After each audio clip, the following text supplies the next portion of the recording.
नमस्कार मित्रांनो, the GK zone Marathi या चॅनलमध्ये आपले स्वागत आहे. आज आपण महाराष्ट्र आदिवासी विकास विभाग भरतीसाठी आवश्यक असलेले प्रश्नोत्तरे घेणार आहोत. चला तर सुरू करूया.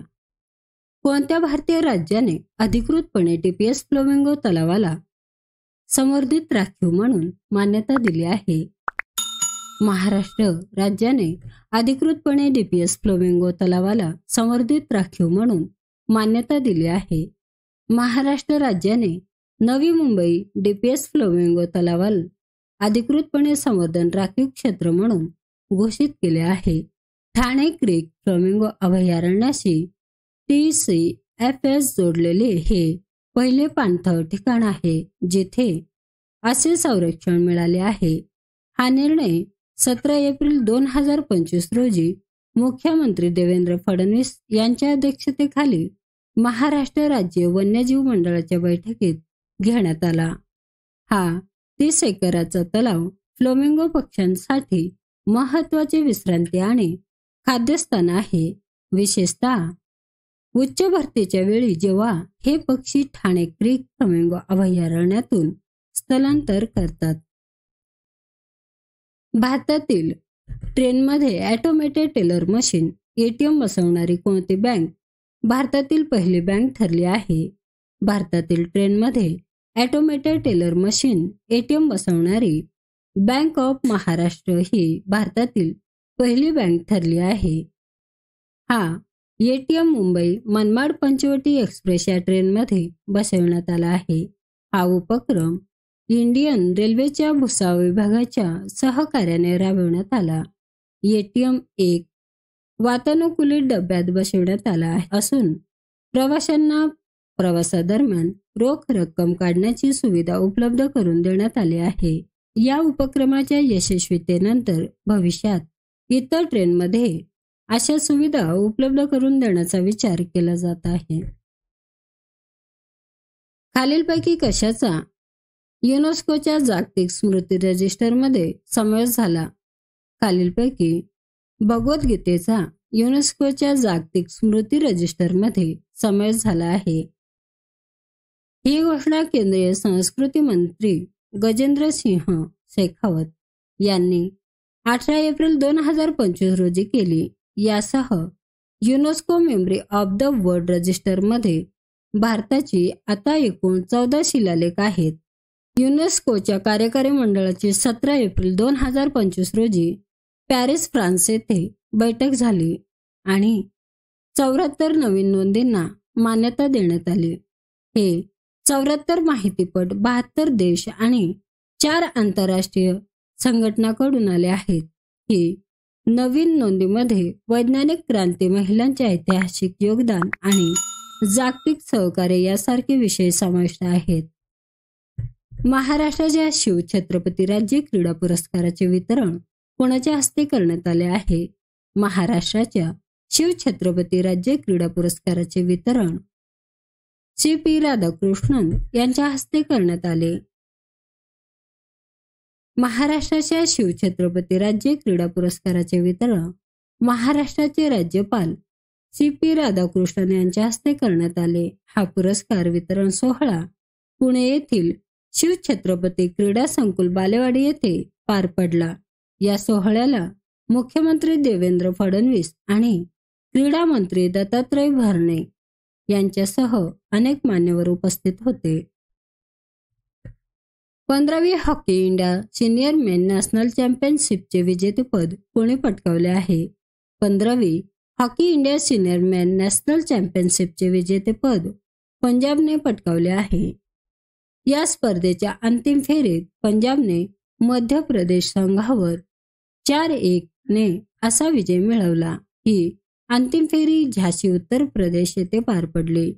पंजाबने यापूर्वी 2012, 2018, 2021 आणि 2023 मध्येही या स्पर्धेचे विजेतेपद पटकावले होते. त्यामुळे 2011 मध्ये हॉकी इंडिया अंतर्गत सुरू झालेल्या या स्पर्धेत पंजाब हा सर्वाधिक वेळा विजेता ठरलेला संघ आहे. या विजयानंतर पंजाबने त्यांच्या राष्ट्रीय हॉकी स्पर्धांमधील 21वे विजेतेपद पटकावले आहे, ज्यामुळे ते रेल्वे संघानंतर दुसऱ्या क्रमांकावर आहे. भारताची पहिली मिसेस ग्लोब इंटरनॅशनल विजेता कोण ठरले आहे? भारताची पहिली Mrs globe international Anuradha Garg ह्या ठरल्या आहे. अनुराधा गर्ग यांनी 2025 मध्ये चीनमधील शेनझेन येथे झालेल्या मिसेस ग्लोब इंटरनॅशनल स्पर्धेत भारताचे प्रतिनिधित्व केले आणि या प्रतिष्ठित आंतरराष्ट्रीय सौंदर्य स्पर्धेचे विजेतेपद पटकावले. मिसेस ग्लोब इंटरनॅशनल ही विवाहित महिलांसाठी असलेली एक आंतरराष्ट्रीय सौंदर्य स्पर्धा आहे. या स्पर्धेत केवळ सौंदर्यच नव्हे तर स्पर्धकांची बुद्धिमत्ता, आत्मविश्वास, सामाजिक बांधिलकी आणि त्यांच्या व्यक्तिमत्त्वाचे विविध पैलू तपासले जातात. विविध देशातील विवाहित महिला यात सहभागी होतात. अनुराधा गर्ग या मिसेस ग्लोब इंटरनॅशनलचा किताब जिंकणाऱ्या पहिल्या भारतीय महिला ठरल्या आहेत.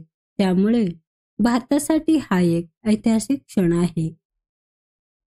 केंद्र सरकारने कोणाची नागरी विमान वाहतूक सचिवपदी नियुक्ती केली आहे? केंद्र सरकारने समीर कुमार सिन्हा यांची नागरी विमान वाहतूक सचिवपदी नियुक्ती केली आहे.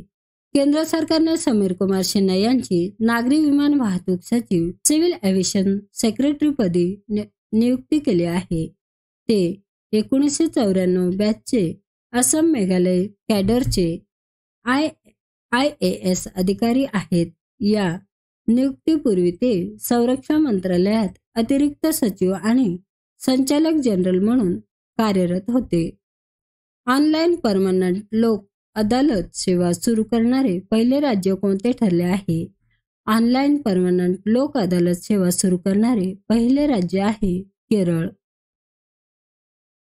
केरळ हे भारतातील पहिले राज्य आहे ज्याने ऑनलाईन परमनंट लोक अदालत सेवा सुरू केली आहे. या उपक्रमामुळे नागरिकांना त्यांच्या तक्रारी ऑनलाईन दाखल करता येतील आणि व्हिडिओ कॉन्फरन्सद्वारे सुनावणीत सहभागी होता येईल. ही सेवा केरळ राज्य विधी सेवा प्राधिकरण केल्साने सुरू केली. 11 एप्रिल 2025 रोजी केरळ उच्च न्यायालयाचे मुख्य न्यायाधीश यांच्या हस्ते उद्घाटन करण्यात आले. ही सेवा मे 2025च्या पहिल्या आठवड्यापासून पूर्णपणे कार्यान्वित होणार आहे. आरती सुब्रमण्यम यांची कोणत्या संस्थेच्या पहिल्या महिला CEO म्हणून नियुक्ती झाली आहे? आरती सुब्रमण्यम यांची TCS या संस्थेच्या पहिल्या महिला CEO म्हणून नियुक्ती झाली आहे. आरती सुब्रमण्यम यांनी TCS मध्ये अनेक महत्त्वपूर्ण पदांवर काम केले आहे. त्यांच्याकडे तंत्रज्ञान आणि व्यवसाय व्यवस्थापनाचा मोठा अनुभव आहे. त्यांची नियुक्ती ही TCSच्या इतिहासातील एक महत्त्वपूर्ण घटना आहे, कारण त्या या मोठ्या पदावर पोहोचलेल्या पहिल्या महिला आहेत.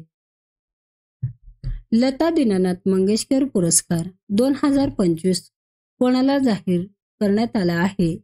लता दीनानाथ मंगेशकर पुरस्कार 2025 कुमार मंगलमय बिर्ला यांना जाहीर करण्यात आला आहे. 2025 साली लता दीनानाथ मंगेशकर पुरस्कार उद्योगपती कुमार मंगल बिर्ला यांना जाहीर करण्यात आला आहे. हा पुरस्कार 24 एप्रिल 2025 रोजी मुंबई पंडित दीनानाथ मंगेशकर यांच्या स्मृतिदिनानिमित्त आयोजित समारंभात प्रदान करण्यात येणार आहे.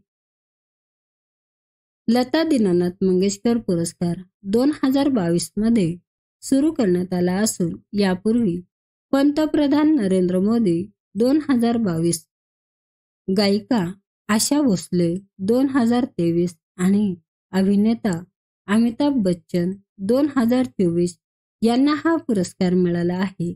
The chief minister and the spy book कोणी लिहिले आहे? A.S. दुलत यांनी लिहिले आहे. The chief minister and the spy हे पुस्तक भारताच्या गुप्तचर संस्था राचे माजी प्रमुख अमरजीत सिंह दुलत A.S. दुलत यांनी लिहिले आहे.